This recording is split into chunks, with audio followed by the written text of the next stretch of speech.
নমস্কাৰ বন্ধুসকল, আপোনালোক সকলোকে স্বাগতম জনাইছো। মোৰ কিছু বন্ধুৰ প্ৰশ্ন আছিলে। আজিৰ পৰা কিছুদিনৰ আগতে 6 মাহমান আগতে এটা ভিডিঅ' প্ৰস্তুত কৰিছিলো, যিটো ভিডিঅ'ত আমি ৰেইকিৰ ওপৰত আলোচনা কৰিছিলো। ৰেইকিৰ জৰিয়তে আপুনি কেনেকে আপোনাৰ জীৱনটো সুন্দৰময় দিশত লৈ যাব, শাৰীৰিক, মানসিক, বৌদ্ধিক আৰু আধ্যাত্মিক দিশত কেনেকে আপুনি আৰু উন্নতি শিখৰলৈকে লৈ যাব, আমি সেই বিষয়ত কণ্টেণ্ট প্ৰস্তুত কৰিছিলো। লগতে আমি আলোচনা কৰিছিলো যে নিচাসক্ত ব্যক্তি এজনক ৰেইকিৰ জৰিয়তে আপুনি তেওঁ নিচা আঁতৰাব পাৰে নেকি, আমি আলোচনা কৰিছিলো।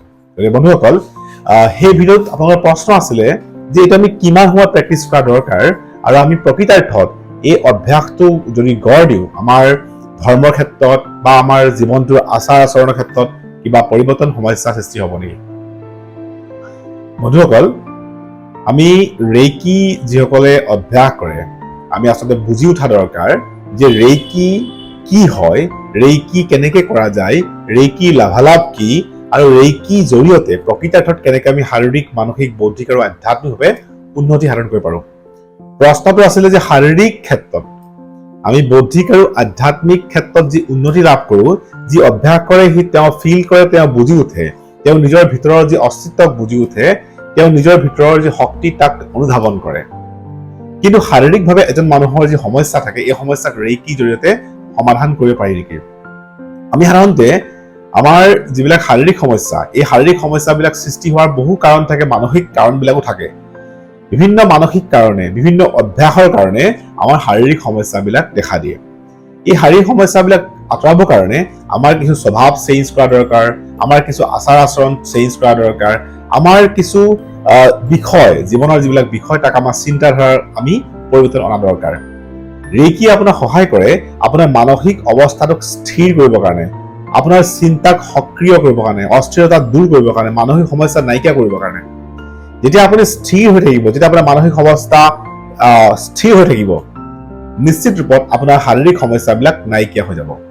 লগতে আমাৰ ছাবকনচিয়াছ মাইণ্ডৰ যি পাৱাৰ, আমাৰ যিটো হিলিং পাৱাৰ থাকে ছাবকনচিয়াছ মাইণ্ডৰ, আমাৰ বডিৰ যিটো হিলিং পাৱাৰ, এই হিলিং পাৱাৰটো যথেষ্ট ইনক্ৰিজ হয়। আমি বহুত সময়ত দেখা পাওঁ কিছুমান ডিজিজ যেতিয়া আহে আমাৰ গাত, যেতিয়া আহি যায়, অট'মেটিক আমাৰ শৰীৰটোৱে তাক চম্ভালি লয়, তাক ট্ৰিটমেণ্ট ষ্টাৰ্ট কৰে, হিলিং ষ্টাৰ্ট কৰে। কিন্তু আপুনি যদি অস্থিৰ হৈ থাকে, আপুনি যদি বিভিন্ন নিগেটিভ চিন্তাধাৰাত থাকে, তেতিয়াহ'লে শৰীৰটোৱে সেই শক্তিখিনি লাভ নকৰে। গতিকে আমি আমাৰ মনটো স্থিৰ কৰিবৰ কাৰণে, আমি পজিটিভ এনাৰ্জি লাভ কৰিবৰ কাৰণে, বা আমাৰ এটা পজিটিভ জীৱন ধাৰণ পাৰ কৰিবৰ কাৰণে আমি ৰেইকি কৰা দৰকাৰ। ৰেইকি কোনো এনেকুৱা নহয় যে কিবা এটা আপোনাৰ ধৰ্ম আচৰণ বা কিবা এটা এনেকুৱা নহয় যে আপোনাৰ ধৰ্মৰ সমস্যা সৃষ্টি কৰিব। আপুনি যি ধৰ্মই পালন নকৰক, হিন্দু হওক, মুছলমান হওক, খ্ৰীষ্টিয়ান হওক, বা আপুনি যিয়ে ধৰ্ম পালন নকৰক, আপোনাৰ ধৰ্মত ই কোনো ইফেক্ট নকৰে। আপোনাৰ যি ধৰ্মৰ প্ৰক্ৰিয়া তাক আপুনি অৱলম্বন কৰক। আৰু এক প্ৰকাৰ চাব গ'লে ধৰ্মৰ যিবিলাক প্ৰক্ৰিয়া, আচাৰ আচৰণ, সেইখিনিও ৰেইকিৰ লগত বৰ বিশেষ ডিফাৰেঞ্চ নাই, পাৰ্থক্য নাথাকে। আমি নিয়মিত যদি ৰেইকি অভ্যাস কৰোঁ, আমি নিয়মিত যদি প্ৰতিদিন আমি এটা নিৰ্দিষ্ট সময়ত যদি ৰেইকিৰ কাৰণে অভ্যাস কৰোঁ, ৰেইকিৰ জৰিয়তে আমি শক্তি লাভ কৰিবলৈ প্ৰয়াস কৰোঁ, নিশ্চিত ৰূপত আমাৰ জীৱনটো চেঞ্জ আনিব। তাৰ কাৰণে আপুনি ধৰি লওক, এতিয়া ৰেইকিৰ কাৰণে ৰেইকি গুৰুৰ ওচৰত যাব লাগিব, আপুনি শিক্ষা ল'ব লাগিব তেওঁৰ পৰা, আপুনি সেই বিষয়টো প্ৰয়োগ কৰিব লাগিব।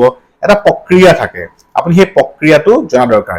কিয়নো আপোনাৰ জীৱনত যদি গুৰুৰ অভাৱ থাকে, গুৰুৰ যদি দিহা পৰামৰ্শ নাথাকে, গুৰুৰ যদি জ্ঞান আপুনি নলয়, বা গুৰুৰ পৰা যদি আপুনি আদেশ নলয়, তেতিয়াহ'লে আপুনি প্ৰকৃতাৰ্থত সঠিক দিশত যাব নোৱাৰে, বা সঠিক দিশত যাবলৈ অসুবিধা হয়, বা অভ্যাস কৰোঁতে যথেষ্ট আপোনাৰ নিগেটিভ ধাৰণা আহিব পাৰে। সেইকাৰণে প্ৰকৃত গুৰু লৈ পেলাই বা গুৰুৰ জৰিয়তে আপুনি ৰেইকি শিক্ষা গ্ৰহণ কৰিব। কিন্তু আপুনি কিছুমান অভ্যাস আপুনি শুদ্ধ কৰিব পাৰে। যেনেকে আপুনি ৰেইকিৰ যিবিলাক আমি ধৰি লওক পজিটিভ আপোনাক অভ্যাস কৰিবলৈ কোৱা যায়, তাৰ ভিতৰত আপোনাৰ চিন্তাধাৰা পজিটিভ দিশত আপুনি লৈ যোৱাটো আপুনি অভ্যাস কৰিব পাৰে। আপুনি পজিটিভভাৱে নিজক এটা বিচাৰ শক্তি আপুনি গঢ় দিব পাৰে।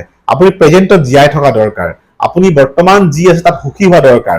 আপুনি অন্যজন লোকক কেতিয়াও দুখী কৰিব চেষ্টা নকৰা দৰকাৰ, অন্যজন লোকৰ বেয়া চিন্তা নকৰা দৰকাৰ। আপুনি যি সম্ভৱ হয়, যি কথা ক'ব, যি আপুনি আচৰণ কৰিব, প্ৰতিটো যাতে পজিটিভ দিশত হয়, শুদ্ধ দিশত হয়, অভ্যাস আপুনি এইখিনি কৰিব পাৰে। এখন সাধাৰণভাৱে আপুনি কৰিব পৰা এটা অভ্যাস হয়। নিয়মিতভাৱে কিছুদিন আপুনি আপোনাৰ যিটো অস্তিত্ব তাক বুজিবলৈ চেষ্টা কৰক। আপুনি কি হয়, আপুনি কোন হয়, আপুনি কি কৰি আছে, আপুনি কি কৰা উচিত, ইত্যাদি প্ৰশ্নবিলাক আপুনি নিজৰ ভিতৰতে আপুনি অনুধাৱন কৰিবলৈ চেষ্টা কৰক। নিজৰ যি ইনাৰ ইঞ্জিনিয়াৰিং তাক আপুনি আণ্ডাৰষ্টেণ্ড কৰিবলৈ চেষ্টা কৰক। ভিতৰত কি ঘটি আছে আপোনাৰ তাক আপুনি বুজিবলৈ চেষ্টা কৰক। নিয়মিত আপুনি কিছু সময়ৰ কাৰণে মেডিটেশ্যন কৰক। আপুনি নিজৰ উশাহ নিশাহৰ ওপৰত ধ্যান দিয়ক। উশাহ লোৱা, উশাহ এৰা, উশাহ লোৱা, এৰা, এই প্ৰক্ৰিয়াটোক আপুনি বুজিবলৈ চেষ্টা কৰক। আপুনি আণ্ডাৰষ্টেণ্ড কৰক নিজৰ যি সেই অস্তিত্ব, আৰু আপুনি নিশ্চিত ৰূপত কিছুদিনৰ ভিতৰতে আপুনি ৰেকি শিকিবলৈ আপুনি গুৰু লাভ কৰিব। ৰেকি শিকিবৰ কাৰণে আপোনাৰ মন যাব। নিশ্চিত ৰূপত আপুনি আজি এই কণ্টেণ্টটো এই কাৰণেই চাইছে, কাৰণ ঈশ্বৰৰ যি ইচ্ছা, তেওঁ আপোনাক সেই দিশত ধাবিত কৰিব বিচাৰিছে, আপোনাৰ জীৱনটোক সেই দিশত তেওঁ লৈ যাব বিচাৰিছে। সেইকাৰণে আপুনি এই বিষয়টো চাইছে। আশা ৰাখোঁ আপুনি ইয়াৰ পিছৰখিনি আপুনি শুদ্ধ দিশত লৈ যাব। আপুনি